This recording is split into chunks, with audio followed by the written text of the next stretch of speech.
Good Morning Business, Business Today. Il était très attendu, le nouveau produit Ledger pour sécuriser les actifs numériques comme les crypto-monnaies.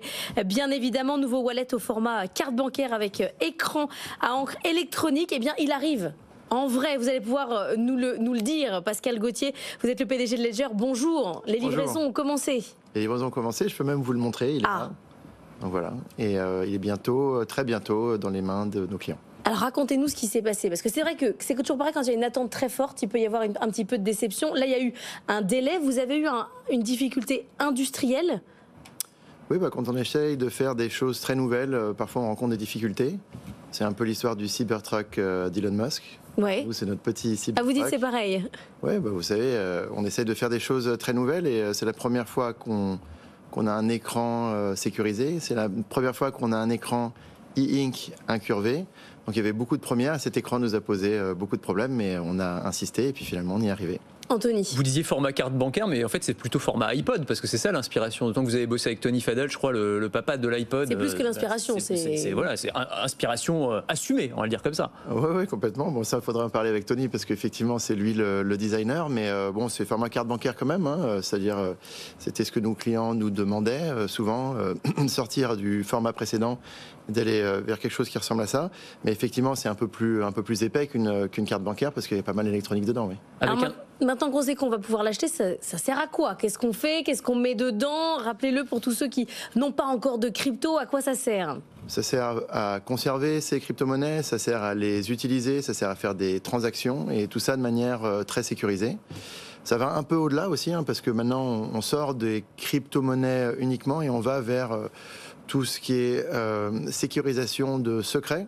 Et donc, par exemple, avec Stax, vous allez pouvoir aussi sécuriser, par exemple, vos mots de passe et aussi les passkeys, ce qu'on appelle les passkeys, c'est-à-dire la transformation des mots de passe en secret numérique. Et donc, grâce à votre stack, vous allez pouvoir ouvrir maintenant des applicatifs comme Twitter, Telegram, etc. Ah oui. Il y a un vrai enjeu de démocratisation aussi, parce que c'est aussi ça le côté iPod, bel objet qu'on a envie d'avoir, parce que jusqu'ici, les wallets, c'est quand même un objet relativement austère, ça ressemble à une clé USB, c'est pas toujours très facile d'utilisation non plus. Il y a des petits boutons, il faut appuyer 25 fois pour pouvoir créer ces seed phrases, etc. J'imagine que c'est aussi ça, à un moment où on a les cryptos qui sont de plus en plus en train de s'ouvrir au grand public, c'est d'attirer un nouveau public finalement. Oui, c'est exactement ça. Vous savez, dans l'évolution des technologies, on commence souvent par des utilisateurs très actifs, très technologiques, et puis ensuite on va vers le grand public. Et donc là, c'est effectivement s'ouvrir vers le grand public, proposer un produit qui est facile d'utilisation, que tout le monde peut utiliser, et où il n'y a plus de barrière à l'entrée, si vous voulez, avec la technologie, et où au contraire, la technologie permet d'attirer le plus grand nombre. Mais juste pour qu'on comprenne bien, on la connecte à son smartphone, on voit combien on a de Bitcoin, d'Ether, ça s'affiche. Exactement, c'est comme l'iPod, on a fait la référence à l'iPod. Donc avec l'iPod, vous aviez toujours iTunes qui était sur votre ordinateur ou sur votre téléphone. Là, c'est exactement la même utilisation.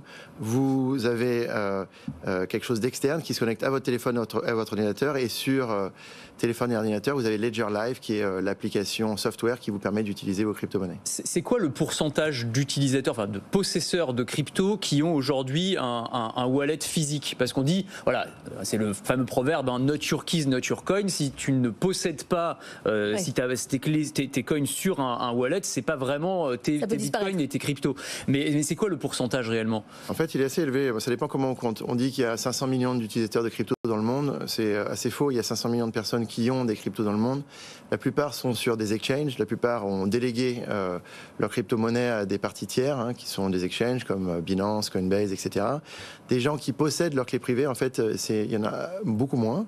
On pense que c'est 150 millions. Et sur ces 150 millions, des gens qui ont plus de 1000 euros de valeur, on pense que c'est quelque chose comme 20 millions. Et donc là-dessus, Ledger, on doit avoir 30 ou 40% de part de marché. Donc c'est une toute petite minorité en réalité. Vous avez encore quand même une bonne part de gens, un marché à conquérir.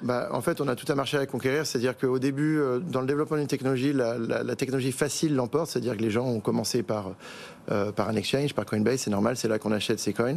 Et ensuite, ça c'est beaucoup plus difficile à faire, ça c'est les technologies difficiles. Et donc, en la démocratisant, on va ramener maintenant un plus grand nombre vers ce qu'on appelle la self-custody, c'est-à-dire posséder soi-même ses crypto-monnaies, la propriété privée en fait. Et c'est assez intéressant parce que dans la campagne américaine pour les présidentielles, le fait de pouvoir posséder soi-même ces crypto-monnaies, ça a été mis au devant de la scène, notamment par Donald Trump et le Parti républicain, pour rappeler que c'était un droit fondamental et que c'était un droit démocratique de pouvoir posséder son argent. Et donc, du coup, on rentre, à mon avis, dans une ère où posséder son argent va devenir de plus en plus mainstream, comme on dit, de plus en plus une chose à faire. Vous avez passé une année, 18 mois quand même, c'est up and down chez Ledger. On s'était vu la dernière fois pour la levée, oui, mais pour la levée de fonds de 100 millions. Après, vous avez annoncé un plan de licenciement de 12% de vos effectifs. Après, le marché des cryptos a eu des difficultés. Puis là, on a désormais les ETF sur l'Ether. On en a parlé avec Antoine Larigauderie tout à l'heure. C'est comme les cryptos, il faut s'accrocher. Là, aujourd'hui, vous êtes dans quel état d'esprit ? Bon, tout à fait positif. Vous savez, déjà, les 2 dernières années, je pense que ça a été dur pour le business en règle générale. C'était pas juste dur pour les crypto-monnaies. C'est vrai que les crypto-monnaies, il y a eu un séisme, FTX et toutes ces choses-là qui, en plus, ont créé des difficultés supplémentaires.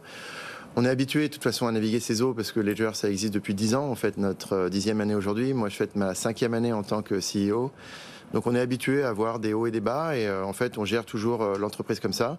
Et aujourd'hui on est très positif parce qu'on est là où on voulait être. Sur les 2 dernières années on a dit qu'on continuait à investir malgré la crise pour justement être prêt quand les beaux jours allaient revenir, être prêt avec nos produits et nos services et donc c'est ce qu'on a fait avec le lancement de Stax. Question un peu personnelle mais il y a quelques semaines on avait à votre place le cofondateur de Ledger Eric Lerchevêque dont vous avez pris la succession. Il nous disait un truc étonnant, il disait j'ai tellement pas confiance dans les monnaies fiat et tellement confiance dans les cryptos que j'ai tous mes actifs en Bitcoin. Vous faites pareil, vous ? Non, déjà, moi, je parle jamais de mes actifs à moi. Et puis, de toute façon, je donne pas de conseils à mes clients. Mais je pense que tout le monde a un profil d'investissement différent. Il faut raison garder. Il faut gérer tout ça en bon père de famille. Donc, moi, je donne pas de conseils à mes clients. Pas tout en Bitcoin, a priori, en tout cas. Pas tout en Bitcoin, c'est ce qu'on retiendra. Pascal Gauthier, PDG de Ledger, merci d'être venu nous voir.